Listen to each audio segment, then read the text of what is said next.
राधे राधे राधे राधे राधे राधे। सभी को मेरी राधे राधे। सभी को मेरा प्रणाम। जय श्री राम, जय श्री राम, जय श्री राम। आज फिर एक दृष्टांत लेकर आपके सामने उपस्थित हूँ। भगवान पर विश्वास रखिए। ये माध्यम बनाकर आपको दृष्टांत जो है सुनाए जा रहे हैं, और आपका विश्वास इतना गूढ़ा होना चाहिए कि भगवान आने पर मजबूर हो जाएं। वो आपकी हर समय संभव मदद करते हैं। हमारी राधा रानी, हमारे कन्हैया जी हर समय तत्पर रहते हैं कि हम कैसे अपने बच्चे की मदद करें। जिस प्रकार कल भी कहा था, माँ बाप अपने बच्चे की हर प्रकार से संभव सहायता करते हैं, उसी प्रकार से भगवान भी हमारे माँ बाप हैं। वो हमारी सहायता के लिए हर समय खड़े रहते हैं। आज थोड़ा सा जो कहानियाँ पहले चल रही थी भगवान जी के विश्वास पर, जो भगवान जी आते हैं वो माध्यम पर थी, वो दृष्टांत थे। आज कन्हैया जी किसी को नहीं छोड़ते। कन्हैया जी तो हमारे कन्हैया जी हैं, राधा जी हमारी राधा जी हैं। तो आज जो है कन्हैया जी जब जब उनको लगता है कि मेरे को कहीं भी ऐसा कुछ करना है, तो वो कुछ भी टेढ़ा कर सकते हैं। और किसी को भी जो है देखने के लिए कन्हैया जी कई बार उपस्थित हो जाते हैं। तो आज एक कंजूस की कहानी लेकर, दृष्टांत लेकर जो है उपस्थित हूँ कि कंजूस क्या, कंजूस महाकंजूस था। एक गांव में एक व्यक्ति रहता था, और था धनवान काफ़ी, लेकिन ना तो उसकी भगवान में इतनी श्रद्धा थी, और केवल जिसको कहते हैं कि पैसा पैसा पैसा। और कहीं भी कोई भी घर में खर्च करना हो तो पहले 10 बार वो उसको देखता, सोचता। यदि कहीं पानी भी थोड़ा सा दान करना पड़ जाए तो वो पानी के लिए भी सोचता कि पानी भी दान ना करना पड़े। इतना बड़ा कंजूस था। अब उसकी पत्नी बोली कि आप सारा दिन ऐसे ही लेटे रहते हो, और आपके जो है इतने काम चल रहे हैं, तो थोड़ा दान पुण्य कर दिया करो। उसकी पत्नी फिर भी थोड़ी दान पुण्य करने वाली थी, लेकिन जब वो देता ही नहीं था तो पत्नी भी क्या करे। तो पत्नी बोली कि आपसे थोड़ी दूर गंगा जी पड़ती है, गंगा जी जाओ, स्नान कियाओ, और कम से कम कुछ तो तुम्हें फल प्राप्त होगा। अब वो सोचा चलो गंगा जी नहाते हैं, कुछ ना कुछ फल हमें प्राप्त हो जाएगा। अब वो गंगा जी में जो है स्नान करने के लिए गया। पहले तो सोचा कि बस में चलता हूँ, लेकिन सोचा कि बस में तो पैसे लगेंगे, बस में जाने की क्या ज़रूरत है, मैं तो ऐसे ही पैदल चला जाता हूँ। और इतनी दूर वो खपता मरता पैदल पहुँचा, पसीने से लथपथ हुआ। तो वहाँ जाकर अब सोचता है कि यदि मैंने तट के ऊपर जाकर, गंगा तट के ऊपर जाकर स्नान किया, तो वहाँ तो पंडे होते हैं, वो श्रद्धा भाव देने के लिए कुछ ना कुछ फिर उन्हें पैसे देने पड़ते हैं, अब दक्षिणा भी देनी पड़ेगी। तो ये सब हमारे कन्हैया जी ऊपर से बैठे देख रहे थे। अब कन्हैया जी को लगा कि इसके साथ तो बड़ा मज़ा आएगा और इसके पास तो जाना चाहिए। तो अब वो जो है कंजूस व्यक्ति वहाँ से चल देता है, और जहाँ पर दाह संस्कार की अस्थियाँ का विसर्जन किया जाता है वो वहाँ पहुँच गया, ताकि उसे कोई भी ना टोके। वहीं नहाकर मैं चुपचाप निकल आऊँगा। अब जैसे ही वो वहाँ पर पहुँचा, तो पहुँचकर अब स्नान में करने ही लगा था, डुबकी लगाने ही लगा था। डुबकी लगाकर जब उसने स्नान कर लिया, तो भगवान एक वृद्ध ब्राह्मण का रूप धारण करके आ गए। अब वो बोला कि ये मेरे भगवान, ये तो यहाँ भी आ गए। वो बोले ब्राह्मण देव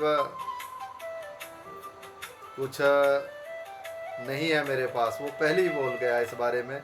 लेकिन ब्राह्मण देव भगवान तो भगवान ही होते हैं। वो बोले कि कुछ तो दो, मुझे केवल इतना दे दो कि मेरा साल भर का खर्चा चल जाए। अब वो बोला साल भर का नहीं भाई, कंजूस बोला मैं साल भर का नहीं दे सकता। तो वो बोले चलो 6 महीने का दे दो। वो बोला 6 महीने का नहीं, मैं 6 महीने का नहीं दे सकता। तो ऐसे करते करते 3 महीने, 2 महीने, 1 महीने, 15 दिन, और भगवान बोले कि कुछ तो दे भाई तू। वो बोला मैं केवल स्नान करने के लिए आया और आपको मैं केवल 2 पैसे दे सकता हूँ। तो बोले 2 पैसे, चलो 2 पैसे ही दे दो। वो बोला ठीक है मैं 2 पैसे दूंगा, लेकिन 2 पैसे जो मैं दूंगा वो तुम्हें मेरे घर आना पड़ेगा, और मेरे घर जब आओगे मैं तुम्हें 2 पैसे दे दूंगा। अब भगवान जो है वो बने हुए थे, तो वो बोले भगवान को भी सूझ रहा था कि इसके साथ तो मज़ा आएगा। तो बोले ठीक है तू अपने घर का पता दे दे, मैं वहीं पहुंच जाऊंगा। अब कंजूस सोच रहा है कि इतनी दूर 2 पैसों के लिए कौन आएगा, चलो मैं घर का इसे पता दे देता हूँ। और उसने सही पता दे दिया। तो 4-5 दिन बाद जो है वही ब्राह्मण का रूप धारण करके भगवान घर पहुँचे। तो उसकी पत्नी बोली कि बाहर कोई खड़ा है, कोई आपसे 2 पैसे लेने के लिए आया है, आपने वहाँ पर 2 पैसे देने की बात की होगी, तो वो 2 पैसे लेने के लिए खड़े हैं। अब वो बोला ऐसे बोल दे घर पे नहीं है, बीमार हो रहे हैं। तो अब जाकर पत्नी ने बोल दिया कि घर पर है भी नहीं है भी है, लेकिन बीमार है वो। तो वो बोले कि कोई बात नहीं। अरे भगवान बोले अरे अरे अरे अरे अरे, हमारा जजमान बीमार और हम ऐसे ही, ना ना ना ना ना ना ना, मैं अपने जजमान के लिए 2 माला 4 माला जितनी भी होगी वो करूँगा, लेकिन अपने जजमान को जो है ठीक करके ही छोड़ूंगा। और मैं तो यहीं बाहर बैठा हूँ, जब वो ठीक हो जाएंगे तभी जाऊँगा। तो वो अपनी माला निकाली और जाप करना शुरू कर दिया। अब जाप क्या करना था भगवान को तो पता था। तो अंदर गई कि वो तो बाहर ही बैठ गए हैं और बोल रहे हैं कि मैं जाप करूँगा, जब वो ठीक हो जाएंगे तभी जाऊँगा। अब कंजूस ने सोचा कि क्या करें, तो बोला तू रोने लग जा और बोल दे कि मर गए हैं। अच्छा, अब पत्नी बोली ऐसे कैसे बोल दूँ मर गए हैं। वो बोली जा तू बोल दे, नहीं तो 2 पैसे देने पड़ेंगे। अब कंजूस की पत्नी बेचारी गई, उन्होंने बोला पंडित जी वो तो जो है मर गए, हाय, रोती चिल्लाती हुई चीखती रही। अब वो बोले हो, हमारे जजमान मर गए और हम चले जाएं, ऐसा नहीं हो सकता।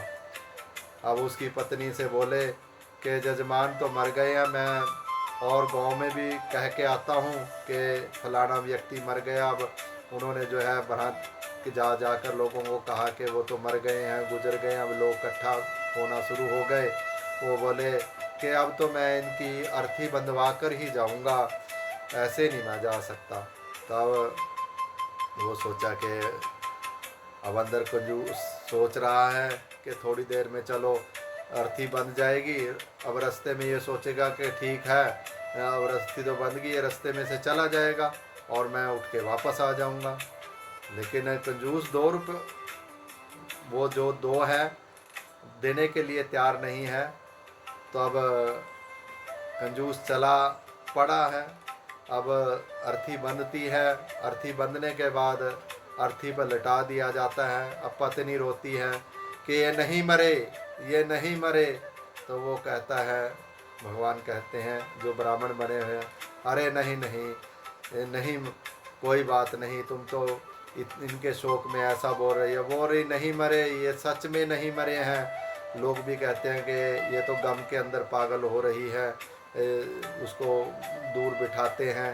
अब वो पत्नी पे बार बार बोल रही है कि नहीं मरे हैं, नहीं मरे हैं, तो कंजूस को लटाकर अर्थी पर ले जाते हैं और चिता में जो है डाल देते हैं। चिता में डालने के बाद जब अग्नि संस्कार करने वाले ही होते हैं, अब भगवान सोच रहे हैं कि कितना बड़ा कंजूस है ये, तो 2 पैसे के लिए अर्थी पर भी लेट गया और अब तो केवल अग्नि देने की तैयारी है, और जहाँ अग्नि लगी ये तो काम बहुत गड़बड़ हो जाएगा। तो भगवान उसके कान में जाकर समीप बोलते हैं कि मैं जो तुझे 2 पैसे देने थे वो 2 पैसे मैं तेरे माफ़ करता हूँ, और तू 2 पैसे में मत दे। तो वो आँख खोल के बोलता है कि सच में यदि तुम मेरे 2 पैसे माफ़ करते हो तो मैं खड़ा हो जाता हूँ। अब वो देखता है कि क्या कहूँ।